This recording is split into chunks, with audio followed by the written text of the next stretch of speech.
அமைதியை விட உயர்வான சந்தோஷம் பூமியில் வேறொன்றும் இல்லை. சொந்தம் 100 வரும். ஆனால் கஷ்டம் ஒன்று வந்தால்தான் தெரியும் 100ல் எது உண்மை என்று. உண்மையான உள்ளத்தை காயப்படுத்தியவர் எவராயினும் பொய்யான உறவிடம் தன் அழிவைச் சந்திப்பர். உன்னை புரிந்து கொள்ளாத எதுவும் உன்னுடன் நிலைப்பதில்லை. உன்னை புரிந்து கொண்ட எதுவும் உன்னை விட்டு விலகுவதும் இல்லை. கவனமாக இருங்கள்.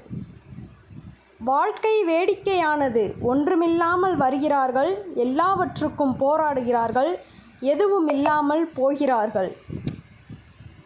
அவமானம் கண்ட இடத்தில் உனக்கான அடையாளத்தை பதிவு செய்வதே உனக்கான வெற்றியாகும்.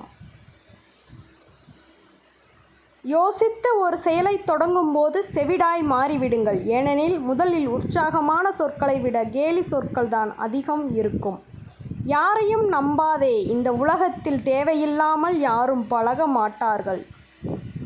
பூமியில் மனிதர்களுக்கு துணையாக இருப்பது புண்ணியம் மட்டுமே.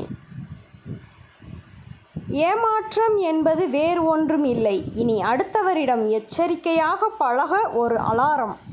சீடர்கள் கேட்டார்கள், நீங்கள் பெரிய மகான், தரையில் ஏன் அமர்ந்துள்ளீர்கள்? புத்தர் சொன்னார், தரையில் அமர்பவன் ஒருபோதும் தவறி விழமாட்டான் என்று. வியர்வை துளியும் கண்ணீர் துளியும் உப்பாக இருக்கலாம், ஆனால் அவைதான் வாழ்க்கையை இனிப்பாக மாற்றும் என்றுமே. நாய் நன்றியுள்ளது என்பது பெரிய அதிசயம் இல்லை. இத்தனை காலம் மனிதர்களோடு இருந்தும் அது நன்றியோடு இருப்பதுதான் மிகவும் அதிசயம். உன்னை நேசிக்கும் 100 பேரை நீ நேசிக்கத் தொடங்கினாலே உன்னை வெறுக்கும் 4 பேரை யோசிக்க நேரம் இருக்காது. நான் தனியாகவே நடக்கிறேன். நடு வழியில் விட்டு விலகும் மனிதர்களோடு பயணிப்பதற்கு தனிமையில் நடப்பதே நல்லது. ஆசிரியரோ பெற்றோரோ போதிக்கும் போது புரியாதது பாதிக்கும் போது புரியும். படித்து தெரிந்து கொள்வதை விட பட்டு தெரிந்து கொள்வதே வாழ்க்கை. கேள்விக்கு பதில் சொல்லுங்கள். கேலிகளுக்கு பதில் சொல்ல வேண்டும் என்கிற அவசியமில்லை. யாருக்காக நீ எதையெல்லாம் செய்தாயோ அவர்கள்தான் முதலில் கொடுவாள் கொண்டு உன் கழுத்தை அறுப்பார்கள் என்றும் கவனமாக இருங்கள். கஷ்டத்தின் போதோ உடைந்து உட்கார்ந்திருக்கும் போதோ யாரோ ஒருவரால் ஒரு வாய்ப்போ உதவியோ கிடைக்கும். அவர்தான் கடவுள். வீரம் உன்னை மட்டுமே காப்பாற்றும், ஆனால் தர்மம் நம் வம்சத்தையே காப்பாற்றும். என்றும் தர்மம் செய்யுங்கள். முயற்சியின் பாதைகள் கடினமானவை, முடிவுகள் இனிமையானவை. ஆம், என்றும் இனிமையானவை.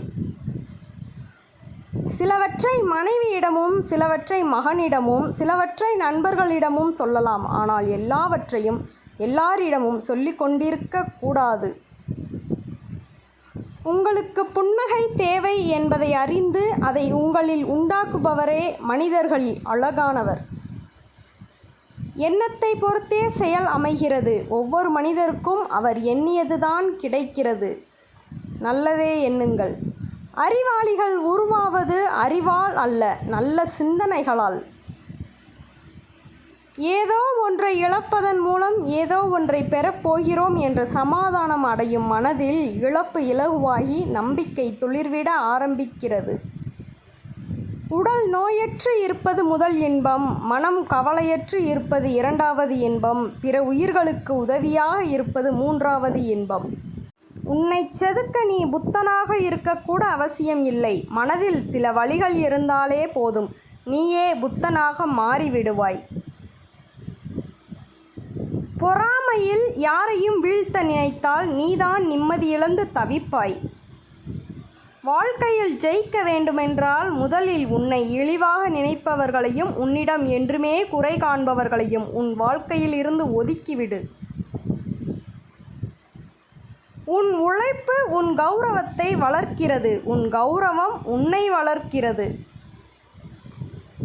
அவமானத்தை அசிங்கமாக எண்ணாதே. அவை கற்றுத்தரும் அறிவுரையை எந்த விலையுயர்ந்த புத்தகமும் உனக்கு கற்றுக் கொடுக்காது.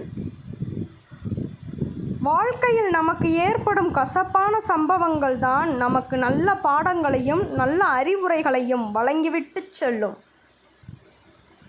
உறவுக்கு நீ செய்வது உதவியாகும், அது தானம் ஆகாது. ஊருக்கு செய்வதே தானமாகும். புரிந்து கொள்ளுதல் என்பது ஒரு கலை. ஆனால் அதில் எல்லோரும் திறமையானவர்கள் அல்ல. உன்னை ஏமாற்றியவர்கள் தங்கள் வினையை அடைந்தே தீருவர். யாரையும் பழிவாங்க எண்ணாதே. வாழ்க்கை என்பது ஒருபோதும் நீ எதிர்பார்ப்பது போல அமையாது. ஆனால் நீ எதிர்பார்ப்பது போல நிச்சயம் உன்னால் மாற்றி அமைத்து கொள்ள முடியும், நீ முயற்சி செய்தால். இழப்பு அனைத்தும் தோல்விகளும் அல்ல. அடைவது அனைத்தும் வெற்றிகளும் அல்ல. நடப்பது அனைத்தும் காலத்தின் கட்டாயம். உனக்கானது என்று எழுதப்பட்ட எதுவும் உன்னை விட்டு எங்கும் போகாது. அது அன்பாக இருந்தாலும் சரி, பொருளாக இருந்தாலும் சரி. காலம் மாறும், காத்திரு.